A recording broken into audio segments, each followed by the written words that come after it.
Yellowstone. Monica Dutton. Hello, I'm H.G. Tudor, and we're now going to continue our analysis of another Yellowstone major character. Keep in mind the caveat about character development, plot arc, and story, and also bear in mind there may be spoilers ahead. Monica Long Dutton is the granddaughter of Indian elder Felix Long. She's a teacher and professor who's married to Casey Dutton. Monica's ancestors lived on the northwestern plains for centuries before finally ending up on the Broken Rock Indian reservation. She herself grew up on a ranch and had a brother named Robert. Her grandfather, Felix Long, is one of the Indian elders on the reservation. She started her own family by marrying Casey Dutton, the son of big cattle rancher John Dutton, and his by then deceased wife, Evelyn. Monica and Casey had a son they named Tate, and they lived on the Broken Rock Reservation. Her brother Robert and Casey's brother Lee ended up facing each other in a feud between the Yellowstone Dutton Ranch and the reservation. Robert shot Lee and was about to finish the job when Casey interfered. He saw that his brother got shot by Robert, his brother-in-law, and had to kill him to protect himself and his brother. He soon found out that he'd not only killed his brother-in-law, but he was too late to save his own brother, as his gunshot wound turned out to be fatal. Monica was pregnant once again, while their oldest son Tate was in his teens. She went into labour 3 weeks early while at home with Tate, and Casey was stuck in Billings closing up a case. Monica told him the cramps were becoming too strong and that she was driving to the hospital with Tate. Casey told her that he would call an ambulance to meet her on the road. They never made it to the hospital. As the contractions had become so strong and Monica's driving too erratic, she swerved too late while a buffalo crossed the road with a truck coming in the opposite direction. Tate woke up alone in the wreck of their car. Monica had been thrown into a field. When he found her screaming from labour pains and her injuries, she told him to find his phone and call an ambulance. Later, Monica gave birth to another son that they named John, but he died after only an hour, most likely due to complications from the car crash. Monica works as a schoolteacher at Hartsong Middle School, demonstrating accountability by holding down a job. After John and Jamie Dutton invited Montana State University President Mel Thompson over for an interview with Monica, she let him know she didn't want to leave her school on the reservation just to have a better paid job. That demonstrates that she's not motivated by money, that she doesn't operate with a sense of entitlement, that she shows accountability to the people that she's teaching. She then reconsidered and came to the conclusion that she could combine the jobs. She had a discussion with Thompson and was appointed as a professor of American history, giving her the opportunity to tell students her version of Columbus's arrival on the American continent. She explains in the lecture that history, of course, is given by the dominant culture, and that that's not her culture. And she then explains it from the point of view of her people. This evidences a need to advocate the truth on her part. Monica exhibits clear emotional empathy towards her husband and son. They are her main concerns, and it's protecting them that matters the most to her. Following Tate's abduction, she worries repeatedly about his well-being, saying, "I didn't think he would ever sleep again," when she sees him finally beginning to have restful sleep.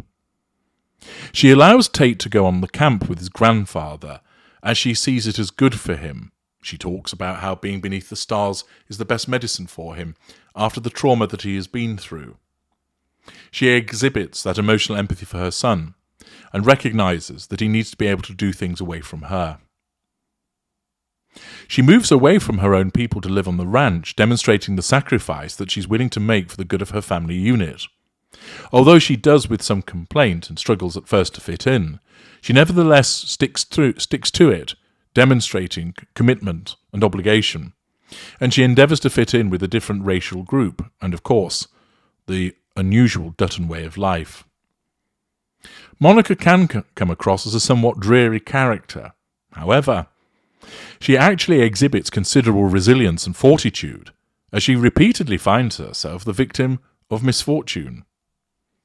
In Season 1, she's inflicted with a serious head injury after attempting to break up a fight between two boys at the school where she teaches.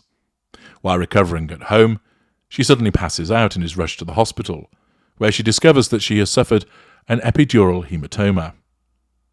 She undergoes surgery and attends physical therapy to start the healing process, but during that process, her marriage worsens, as she views the Dutton's family way of life as dangerous, and she regards that as a huge threat to herself and the well-being of her son Tate, demonstrating the emotional empathy that she has for her son and her sense of protectiveness. Her life is on the line again in Season 4, when she and Tate are attacked by a masked home invader who injures her. Right before the masked intruder is about to kill her, Tate quickly pulls out a rifle and kills the attacker, saving his mother's life. Monica and Tate then quickly hide in the family bunkhouse, where they remain until Casey rushes back to make sure that they're safe, assuring them that everything will be all right. Once again, she bounces back from this trauma. On one occasion, Monica is in a store where she's falsely accused of stealing by an unpleasant store owner who's judging her on the colour of her skin and her racial profiling. Monica is subjected to a humiliating and unlawful strip and search by the attending police before Beth Dutton appears and rides to her rescue. Beth sends the police packing by reminding them that Monica is a Dutton and pointing out to one officer that he attended high school with Beth and that the other babysat Casey Dutton. The police officers recognise there is no point in remaining and trying to argue with Beth, and they leave the store.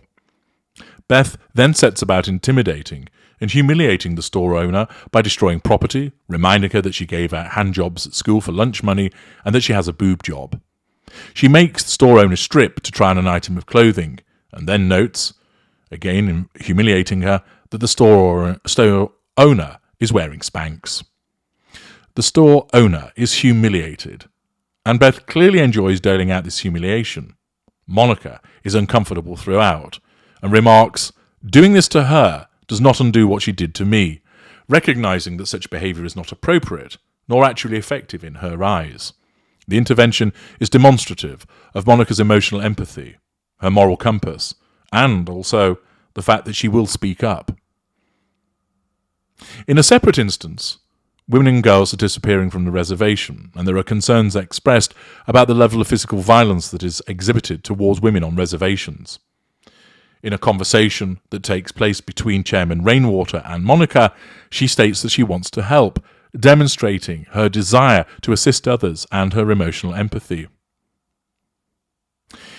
Although it's not apparent at first, Monica volunteers to act as bait to try and catch the perpetrator of these various crimes, or at least one of them. She plays the part of a damsel in distress with a broken-down vehicle, until a man pulls up and offers her a lift. He then drives off to a remote place with the intention of raping and possibly killing Monica. Monica flees from the vehicle and is pursued by the man cross-country. He catches her up and attacks her. As the two wrestle, he is then shot by waiting reservation police, who were part of the sting operation. Monica placed herself in considerable danger and showed bravery in order to catch the rapist and potential killer and protect other people. This is demonstrative of her protective nature, her emotional empathy, the way that she puts the needs of others before her own, and that her emotional empathy extends to those beyond her immediate family, and her burning desire to do the right thing.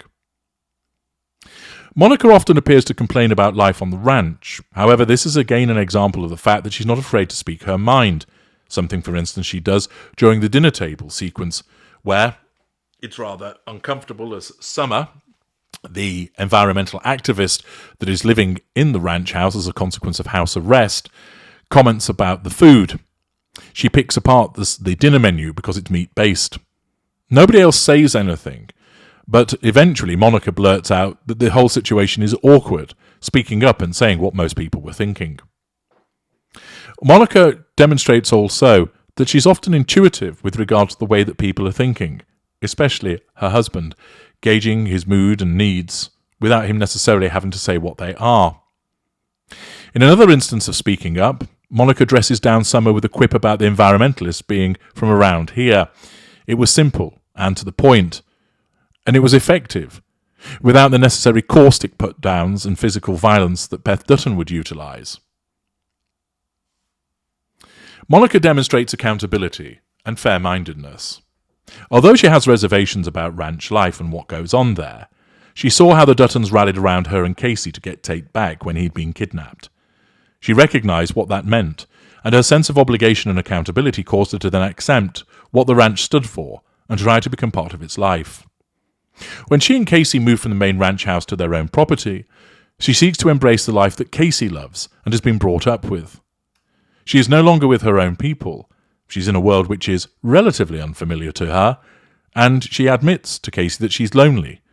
But notwithstanding this, she embraces this life because she sees it's what makes her husband and son happy, living amongst the nature, being a cowboy. She again puts their needs before her own. Monica Dutton is not vile, and she's not a backstabber. She doesn't exhibit any destructive habits. She's never harmed a member of her family. She's kind, motherly, and, unfortunately, has a habit of being in the wrong place at the wrong time. There's one instance where Casey and Monica are having a conversation while she is in the bath. Casey states, "You know, we cannot stop the world from being bad." Monica responds, "That doesn't mean we shouldn't try." This sums up Monica neatly. She exhibits tremendous emotional empathy for her son and husband, but also for her people and others around her. She has a firm concept of right and wrong, like Rip Wheeler does, but she doesn't resort to the application of physical violence, but rather she looks to discourse and restraint as a means of resolution first, recognising, though, that violence does have its place in certain instances. She experiences repeated setbacks, but exhibits fortitude and resilience. She is not afraid to speak up when she sees injustice, unpleasant behaviour, or unnecessary nastiness. She does not shirk from speaking her mind, but does so in a way that is not about her, but rather about the injustice or problem that she witnesses. Monica exhibits considerable strength in dealing with the many challenges that come her way, and furthermore, she will push back against abuse and oppressive behaviours. So, what is Monica Dutton?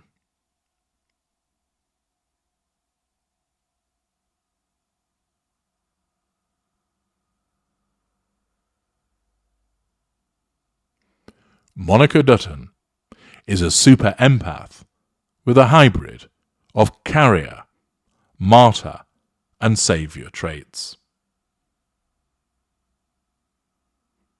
I'm H.G. Tudor. Thank you for listening.